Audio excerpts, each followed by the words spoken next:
Okay, this is going to be a day 36 summary as well as a day 37 summary. Um, and just bunching them together here. But before we get started with the nitty gritty, the specifics of all of that, I can't get more clear and more black and white and more specific than this. If I want to succeed at polyphasic sleeping, I have got to, no matter what, assume a standing position at certain times. Okay, if I don't, I will fail. There is no if, ands, or buts about it. It's not negotiable. It's just a fact. It's a reality. Um, I mean, despite all the times that I've, understood this, I mean, I've really come to the point to where it's blatantly clear. There are no exceptions, and it doesn't matter what phase I'm in because at this point in my polyphasic sleeping, okay, I'm at the final stage, and that means that the sleep deprivation is hiding in a specific area, like one phase. It's going to choose whether it slides down to another phase or whatever. It's still going to choose that one phase, and it's going to go for it, and that the level of deprivation at that point is going to be very, very, very strong. Stronger than in the first week, actually. In other words, I had an easier time of getting through my first week than I did dealing with the deprivation here at the end.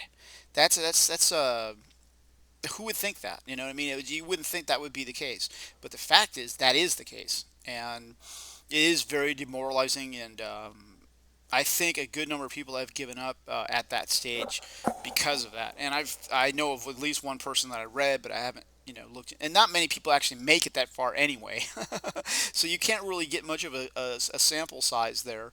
Um, when most people fall out before the first week. So, but anyway, that's the truth. It's tougher at the end than it is at the beginning.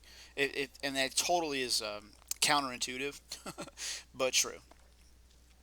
Okay. So I've come to realize this, and I know it's do or die, on the standing up. And, I don't care how much I don't want to stand up for 3.5 hours in a row. I mean, I don't care. I just don't care.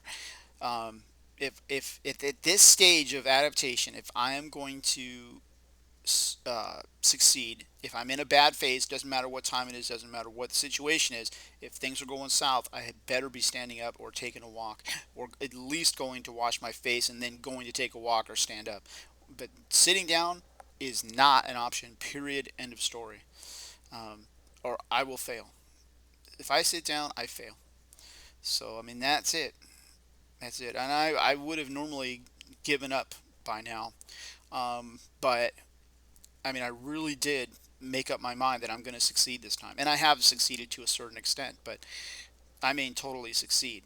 Um, and and I made up my mind. I'm not giving up, no matter what it is. I don't care. Okay. Um, so that's pretty much held me in good stead, thank goodness. So I haven't given up. Um, it is very demoralizing to go through this, to constantly look at your failures dead in the face like this. Um, and just I have to deal with it. So quit whining and all that. So okay, so day 36, I successfully fought. The 3 a.m. phase was fine. I successfully fought off the deprivation on 7 a.m. I stood up, laid down suppressive fire, and was everything was fine. And at the end of that phase, when I was going to sleep, I thought to myself, man, I'm going to sleep really good because I fought off the deprivation so hard. That was for so long. I mean, I know I'm going to feel really good. I'm going to sleep really good. And the experience that I had when I woke up was very interesting. Um, I heard my alarm, and I started to get up. I started to, like, get out of bed. And then it was like I was still dreaming, but yet I wasn't, dreaming. But it was like I was still in a dream. It's like I hadn't sufficiently woken up from the dream state to function, but yet I was awake. And I wasn't lucid dreaming because I wasn't there wasn't a dream. I was awake in a dreamlike state, but not asleep, not sleeping, and not dreaming. But it was as if I was in a dream. I mean, that's the that's how, because when I started to get up, it was like there was that force that was pressing me down on my chest, and um, I literally was fighting to get up and failing. It's like I was like, ugh! Trying to get up, and it was force was pressing me down. Then I'd like, ugh, and I'd fall back down again, and then I fell asleep, like for seconds, and then the alarm, boom, hits me again. I was like, oh, and I was pushing, pushing, pushing, and not being able to wake up. It was like I was in a dream. I was still asleep, but I wasn't. I was awake, and I was hearing the alarm, and and I fell back down again. Like this force field was in the way, and I was trying to get through it, and I couldn't. It happened like 3 times before I was finally able to get up. I mean, that was bizarre. It's absolutely bizarre. I haven't experienced that before. But it's good. My instincts were strong. I kept trying to get up, kept trying to get up, kept trying to get up. I mean, you know, it was good. Um, all right. So then in that phase, I know I did some things, like I know I washed my face. I don't know if I went for a walk. I'm not sure if I did. I forget exactly all the things that I did. But at a certain point, I thought to myself, I'm just going to do an experiment here. I'm going to sit down. Yeah, I did. That's what I said. And bam, not off. I estimate it to be 4.75 hours. It is actually an amalgamation of two not offs there. It was a spillover, where you're seated, you nod off, and you wake up, and then you're seated again, and you nod off. Same thing.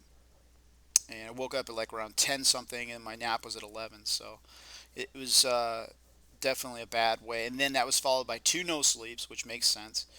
Um, and then the 11 p.m. phase was fine. Now on day 37, no problems on 3 a.m.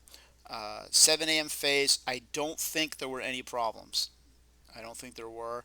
I woke up from that 7 a.m. phase with a vivid REM dream, and that was really cool to have that. And then the sleep deprivation hit me at 11 a.m., which was exactly 24 hours from the previous, which is generally the pattern. It's generally going to be every 24 hours, and that's been the pattern since day 33, which is now 5 days. Um, and it's pretty much the pattern. The exception to the rule is when you have 1 day in between, but that's actually the exception to the rule. The rule is it's every day, every 24 hours. You can expect to encounter the sleep deprivation once every 24 hours. I mean, this goes back.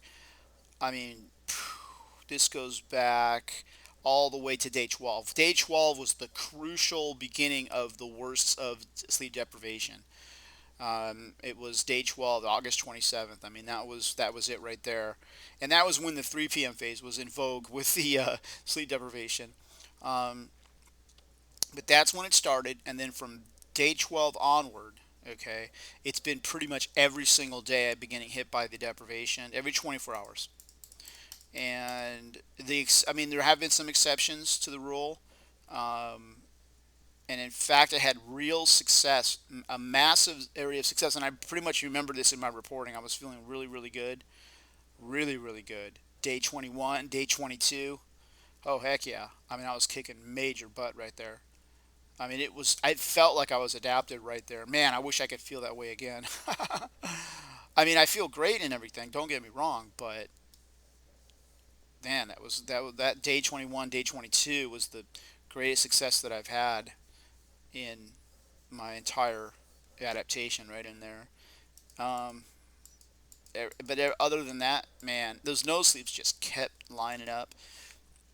Um, and it's just been every 24 hours. And the exception to the rule is um, there'll be a gap of 24 hours, but then it's coming. Okay. And again, I sat down. What was my mistake? I actually consciously made a decision to sat down, uh, showing it to be a 3 hour not off.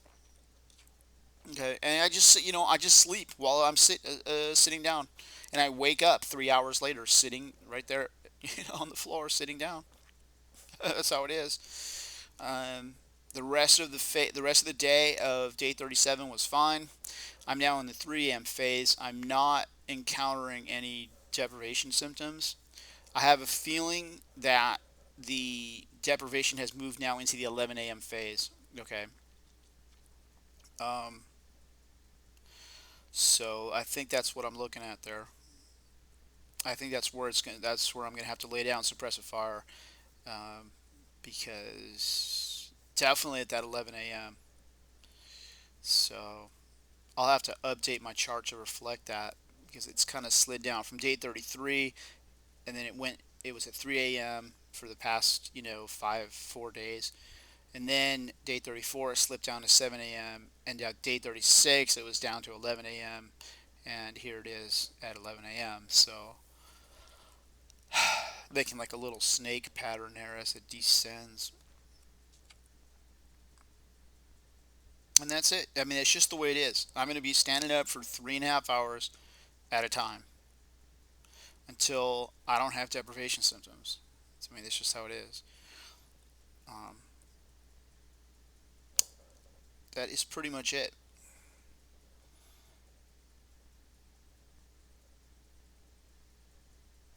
Okay, so I'll keep you guys updated and I'll go ahead and upload this video. So talk to you.